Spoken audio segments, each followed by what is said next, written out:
नमस्कार दोस्तों, पहलवान गुरुदीन ग्रुप ऑफ कॉलेज के यूट्यूब चैनल में आपका स्वागत है। मैं रामलाल रैकवार, प्रवक्ता राजनीति विज्ञान पहलवान गुरुदीन विधि महाविद्यालय पनारी। आज का जो हमारा अध्ययन का विषय है संसदात्मक शासन प्रणाली या संसदीय शासन प्रणाली का अर्थ, परिभाषा एवं विशेषताएं। आज हम संसदीय शासन प्रणाली के विषय में अध्ययन करेंगे।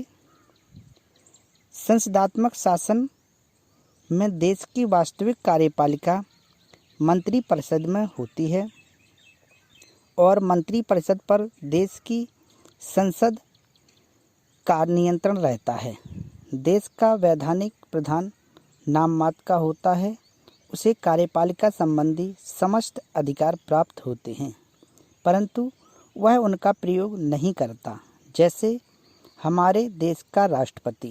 इस प्रकार संसदीय शासन में वास्तविक कार्यपालिका संसद की एक समिति के समान होती है। इसी कारण इसे मंत्रिमंडलात्मक सरकार भी कहते हैं। इस संबंध में प्रोफेसर गार्नर ने कहा है कि संसदात्मक सरकार का मंत्रिमंडलात्मक सरकार वह प्रणाली है जिसमें वास्तविक कार्यपालिका अपने कार्यों के लिए व्यवस्थापिका के प्रति उत्तरदायी होती है, जबकि नाम मात्र की कार्यपालिका अनुत्तरदायी की स्थिति में रहती है। इंग्लैंड और भारत में संसदात्मक पद्धति की शासन प्रणाली है। इसके अतिरिक्त Canada, Australia, Japan, Italy, Denmark, Holland, Sweden, Norway आदि देशों में भी यह व्यवस्था प्रचलित है। इस प्रकार शासन व्यवस्था में कार्यपालिका के दो प्रधान होते हैं। एक वैधानिक प्रधान जो नाम मात्र का प्रधान होता है, तथा दूसरा है वास्तविक प्रधान जिसे प्रधानमंत्री कहा जाता है। इस प्रकार के शासन में कार्यपालिका के व्यवस्थापिका के प्रति उत्तरदायी होने के कारण इसे उत्तरदायी शासन भी कहा जाता है।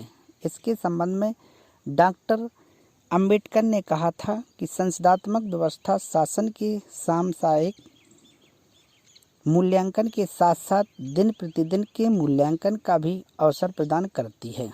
संसदात्मक शासन प्रणाली के अर्थ एवं परिभाषा के अध्ययन के पश्चात हम संसदीय शासन प्रणाली की विशेषताओं का अध्ययन करेंगे।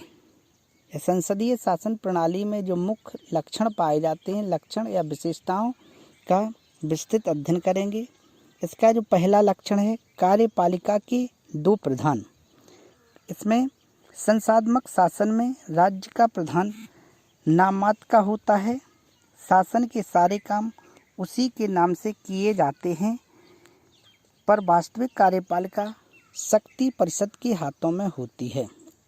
वही राष्ट्रपति के सब अधिकारों का प्रयोग करती है। उदाहरण के लिए भारत में राष्ट्रपति नाम मात्र का शासक है। वास्तविक कार्यपालिका मंत्रिमंडल में है।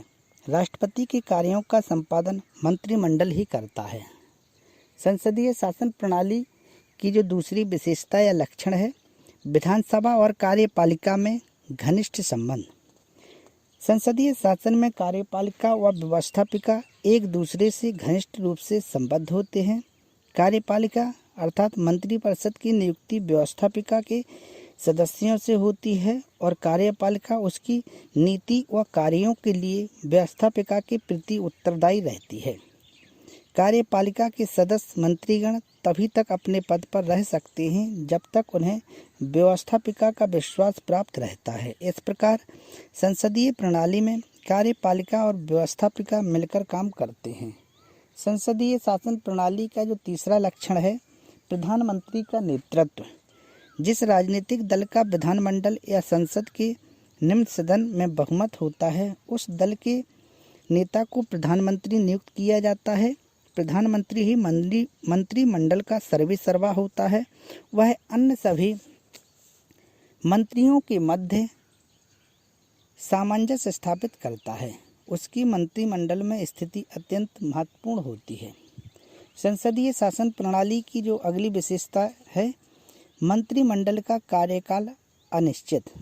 संसदीय शासन व्यवस्था का प्रमुख लक्षण यह है कि इसमें मंत्रिमंडल का कार्यकाल अनिश्चित होता है। सामान्यतः मंत्रिमंडल एक सामान्य निर्वाचन से लेकर अगले सामान्य निर्वाचन तक पदासीन रहता है, परंतु इसकी पूर्व यदि व्यवस्थापिका में मंत्रिपरिषद के दल का बहुमत नहीं रह जाता तो मंत्रिपरिषद को अपने पद से त्यागपत्र देना पड़ता है।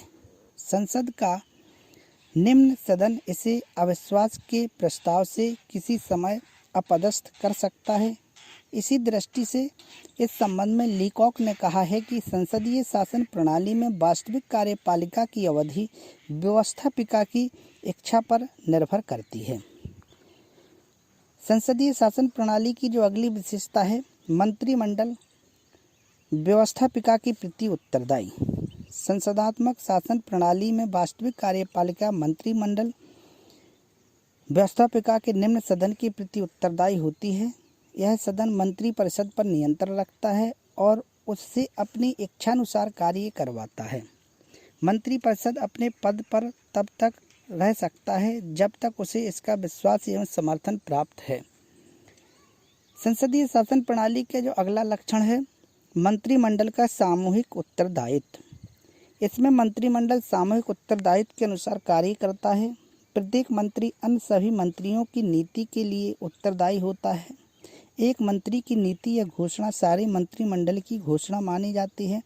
यदि एक मंत्री कोई भूल कर बैठता है तो उसके लिए पूरा मंत्रिमंडल उत्तरदायी होता है। यद्यपि व्यक्तिगत गलतियों के लिए वे व्यक्तिगत रूप से उत्तरदायी रहते हैं। संसदीय शासन प्रणाली की जो अगली विशेषता है, गोपनीयता। प्रत्येक मंत्री का कार्यभार ग्रहण करने के पूर्व संविधान के प्रति निष्ठा रखने तथा शासन के रहस्यों को गोपनीय बनाए रखने की शपथ लेनी पड़ती है।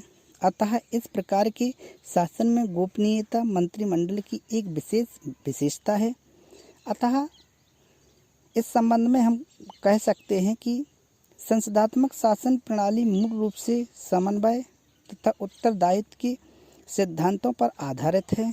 इस व्यवस्था में कार्यपालिका तथा व्यवस्थापिका में समन्वय, सामंजस्य तथा सहयोग की भावना होती है।